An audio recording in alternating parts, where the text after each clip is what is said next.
வாடா போலாம். பக்கத்து வீட்டு அங்கிள் உங்க ஃப்ரெண்டு தானே? ஆமா. டெய்லி குடிக்கிறாரே, உங்களுக்கு குடிக்கிற பழக்கம் இல்லையா?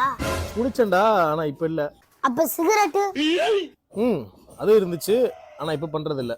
எதனால உங்க கெட்ட பழக்கத்தை எல்லாத்தையும் விட்டீங்க?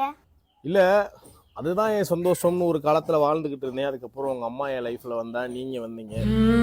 இதுதான் நம்ம நிரந்தரமான சந்தோஷம் சொல்லிட்டு அதை விட்டுட்டேன். அப்புறம் சிகரெட்டுன்னு தண்ணினே போனா கண்டிப்பா எனக்குன்னு ஏதாவது ஒரு நாள் ஒன்று ஆயிரும். அப்புறம் என்னையவே நம்பி இருக்கவங்க நான் ஏமாத்தின மாதிரி இருக்கும். போதும், அப்பா இல்லாம நான் பட்ட கஷ்டத்தை உங்களுக்கு கொடுக்க நான் விரும்பல. உங்களுக்காக எல்லாத்தையும் விட்டுட்டேன்டா. எங்களுக்காக வாழணும் தானே எல்லா கெட்ட பழக்கத்தையும் விட்டீங்க? ஆமாடா. அப்போ ஒரு நிமிஷம் இருங்க. அப்ப இந்தாங்க ஹெல்மெட்டும் போடுங்க. சாரிடா. ஐயோ, போலீஸ் இருப்பாங்களே நினைச்சு ஹெல்மெட் போடாதீங்க.